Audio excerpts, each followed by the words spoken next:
Our Courage and Dedication Award is actually an award that is in memory of Dr. Renata G. Justin, who passed away in 2017, but had dedicated her life as a doctor to serve others. She was passionate about two nonprofits, Doctors Without Borders and CASA. This year's award goes to Mark and Adri Magnuson. Not only have they both served as CASA volunteers on several cases, they've served for over 10 years as court-appointed special advocates. They have worked on really difficult and critical cases, ensuring the best possible outcomes for the children looking for a safe and permanent home. We both actually were CASA volunteers for about 15 years. And I know I was on 11 different cases and probably, I think I counted up about 30 children. When I was watching Mark get started in CASA, I wasn't sure I could do it. I mean, it was really, I saw the challenges and the stories were very emotionally painful. But then I also saw what he got out of it, which was incredible. The Magnusons have really exemplified what it means to be a persevering advocate for children in our community. After I'd done the volunteering for a couple of years, I inquired about actually becoming a board member and went on the board in about 2006. In those couple of years, I helped out in other ways with fundraising because I like the organization. I continued with fundraising and I eventually became a co-director of the Artisan Fair. And I did that for quite a few years. I also contributed a lot of the some of the items at the sale. We both became what they call Friends of CASA. Mm-hmm.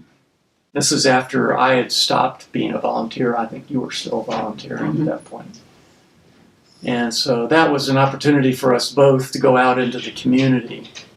That was a lot of fun. Yeah, we did that until about a year ago when we both became peer coordinators. And so now we are acting as kind of a mentor to new CASAs and someone who helps them get familiar with the system and how the whole program works.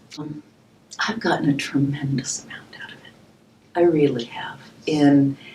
I've enjoyed the different aspects of involvement, of going just beyond being a CASA. It is an awesome organization. And it has been an honor to be a part of it. It's been an honor to be chosen to be a CASA and to have this level of responsibility. Well, we're both honored. It has been a good ride for us. We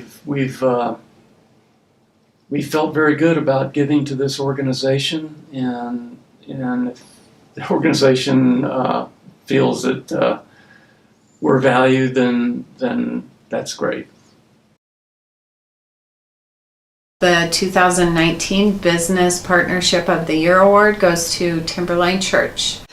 We are so happy to have them provide us rooms for CASA volunteer training as well as in-service trainings for continuing education.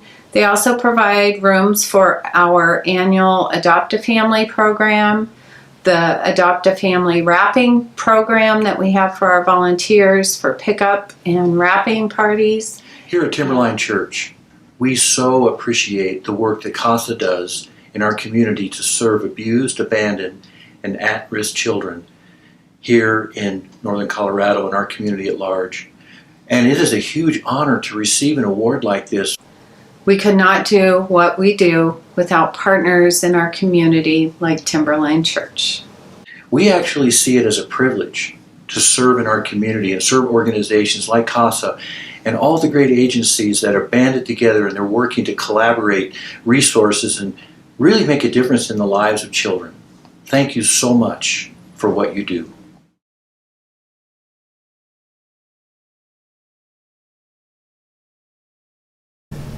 Our Philanthropist of the Year Award recognizes an individual or couple who embody what it means to be a philanthropist. The Olsens have volunteered for many nonprofits that support vulnerable children, and Heather has served as a CASA on 2 cases helping children find a safe and permanent home.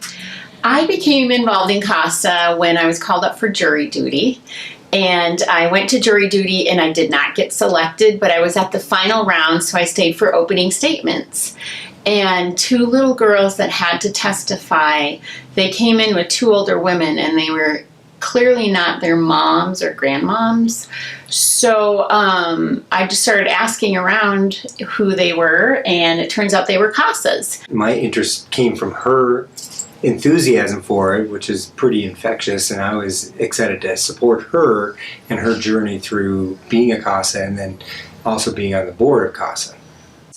In 2018, CASA of Larimer County was able to establish an endowment fund thanks to a generous gift from the Olsens. With this, they're hoping to really encourage the community to rally around and help CASA be here for years to come.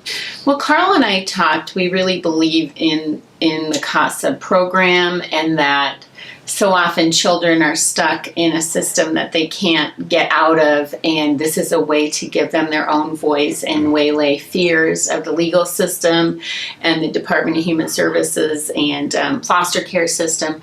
So when we had some money to give, and it was coincided with Sabrina coming on board, and how do we sustain CASA, how do we put a big vision out there, the talk about doing an endowment came up, and we needed a donor, and as Karl and I talked, we decided we would go out on a limb and start that endowment fund.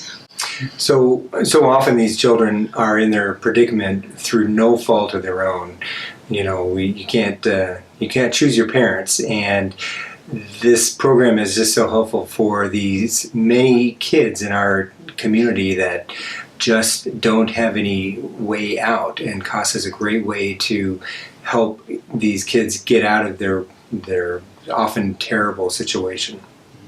The Olsens are key parts of our advocacy and awareness campaigns. They are always actively supporting the events that we do at CASA and giving generously of both their time and their financial resources. I guess I'd say I hope it inspires others to also donate, if not to CASA, to some other organization that is within our community that they feel passionate about.